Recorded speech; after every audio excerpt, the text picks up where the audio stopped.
that? I mean, it would seem to me that if you have such a strong issue, the church is the one place in which you should be able to address it.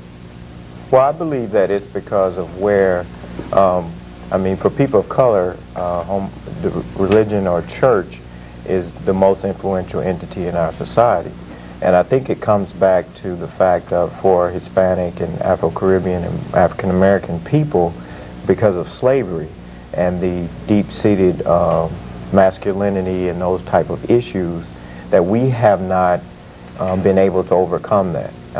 Traditionally, how we got here to America and our sexual mores around sexuality in general. We don't talk about heterosexuality. We don't talk about monogamy or sex in general. So the church has to get to that level before they can even address people of various orientations or various genders, or transgenders, for instance. Well, it seems nowadays there's a large number of people expressing their sexuality and opening up to being gay and lesbian. Are there still people, what would you say, in the closet, you know, keeping it a secret? Well, I would imagine that it is. That there are still people keeping it a secret or in the closet. But I guess what my experience is that many, for example, United Methodists, have openly discussed this and debated it in their general conferences, and they have, in their discipline, decided that they would accept homosexuality, and they feel that all people deserve, you know, God's love. And when we talk about the saving grace of Jesus, then that's for all people. Now, the problem comes is when we begin to talk about ordination. You know, many of the same churches that confess to accept these homosexuality were not ordained people who are actively homosexual.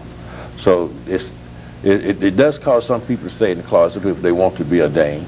But the general population, those people who are not seeking ordination, more and more are coming out of the closet. I think which is a healthy thing for the church. And that in itself is conflicting.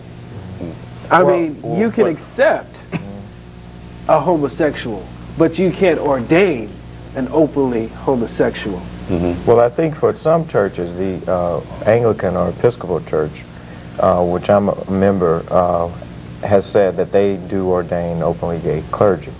And the church is one of the most liberal in the fact that it's one of the largest denominations that will bless same-gender unions as well. And I think it's a matter of people's, you know, you grow up, I grew up Baptist and was ordained a Baptist minister, and so it's been very, very hard for me to transition from the stereotypical homophobic religion to a, still involved in my spiritual journey and my spirituality, to a denomination that is more liberal and more, I think, you know, integritous, that says that you can be who you are, and we will, you know, honor you and ordain you as who you are. I think that some denominations have not even had that conversation. Right. And as Reverend Bailey was saying, the United Methodist has a tremendous large denomination who has had that conversation. And for our church, the Anglican Communion, we have a lot of people that are not there yet. A lot of our Anglican ministers are in Africa, the Caribbean, and they're not on the same page as the Episcopal Church with saying that for this homosexuality. And when you look at the rise in the rates of HIV and AIDS, it's disproportionate on the African continent and in the Caribbean, and it's deep-seated, that deep-seated prejudice about homosexuality. I think too that one of the problems that we're having is confusing this, that we're in the African American community, is that we have adopted the theology of the oppressor. You know, because historically the African American church has always been at the forefront in terms of rights, in terms of motivating people to march and demonstrate and to demand rights. And but in any society, once you arrive to a certain point, you begin to imitate the oppressor, and that's what has happened now. We've adopted the theology of the oppressor, And I think it's going to take this disease to remind us that we need to be totally different from the oppressor. We need to be more accepting of all people. You know. What are your views on this, Reverend Watkins? Well, I think for youth it is very hard because to come out or deal with your orientation. When you look at the fact there are no role models of color that are out, that are progressive. Many times you believe that there's no monogamous or there's no long-term relationships for gay and lesbian persons, and that you'll be overly discriminated against. You know, it's like a double or triple whammy, you know, sometimes for youth to come out. And when you look at that and you see that, you know, the barriers to coming out, many times you adopt the perceived heterosexual privilege, where if you just get married and have kids or have a girlfriend or opposite gender partner, then society will think you're heterosexual and you can move up the ladder. And you neglect and deny who you are.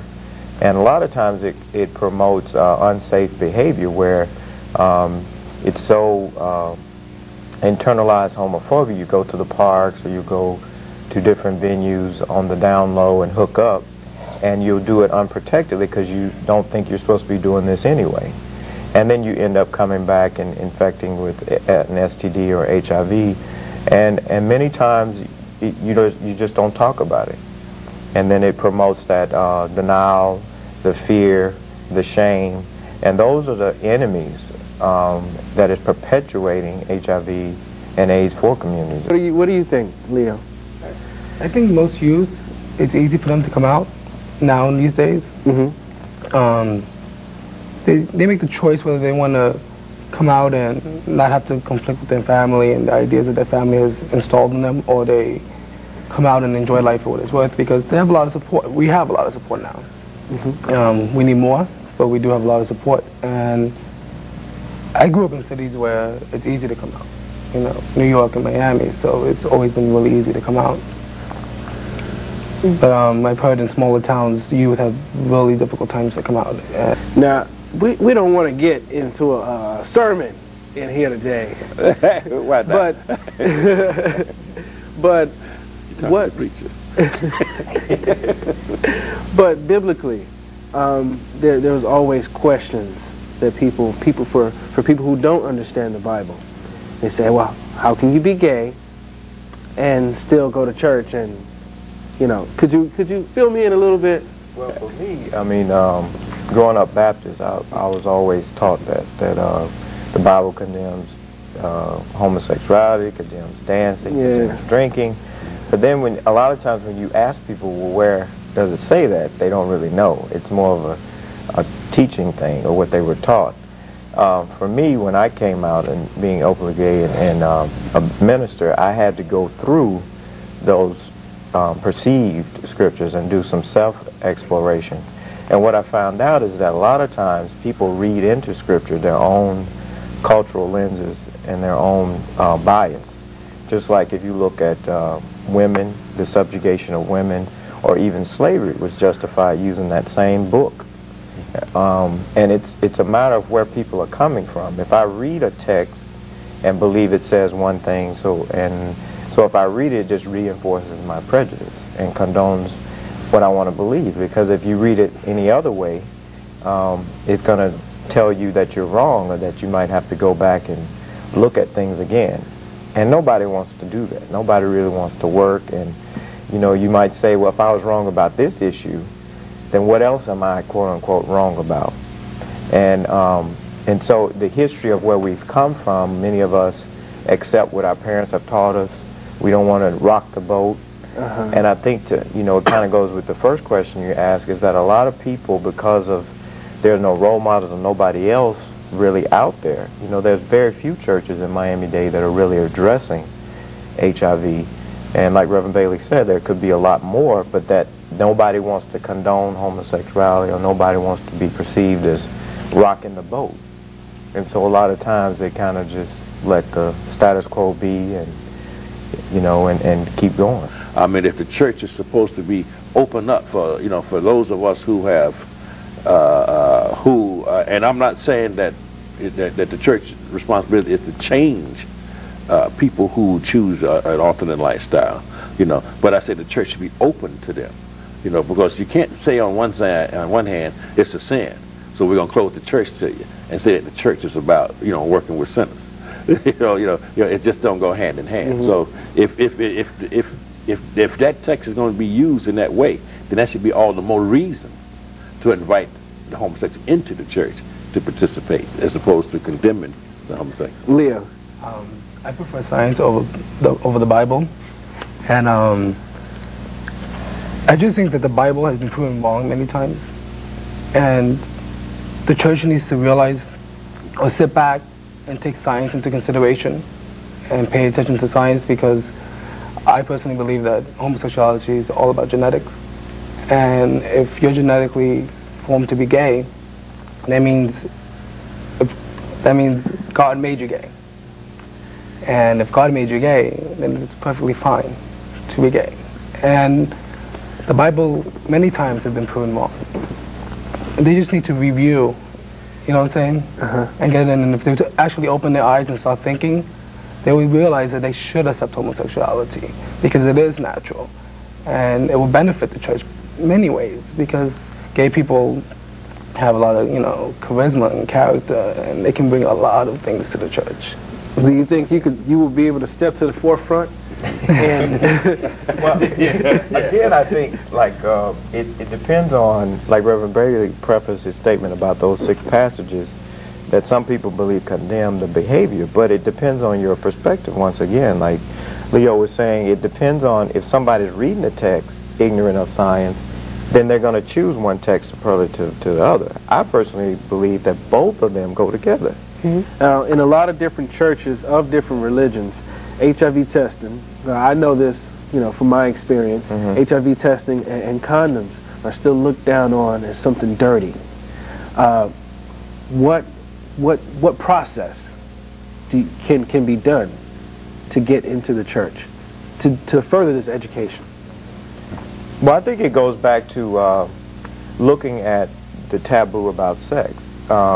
Many times when we talk about youth, we automatically assume they're abstinent. We want them to be abstinent. Then I ask the parents or the people or the ministers, my colleagues that say that, were you abstinent at that age? And you know, and we want people to be monogamous. But we don't teach that. We don't teach monogamy. We don't teach abstinence. So how can you confer that and transfer that on people? And I think that the process is education.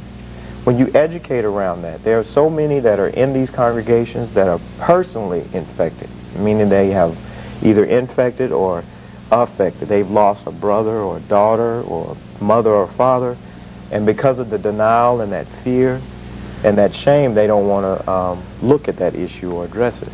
But I think the single point is the education around it. We talk long enough, now it's time to listen. Since there ain't no extra cost, you can still pay attention to the knowledge I kick with the simple intent to try to open your mind and feel my pain. Every day I see my people dying, and it's a shame. Wake up, you better check yourself. If you care about your health, then protect yourself. I keep a condom clutched tight in my palm like it's a bomb, defending myself from this war that's going on. Open up your eyes and tell me what you see. I see the strength in the youth stopping HIV. So if you listen to the words that I had to say, don't hesitate, take a test today.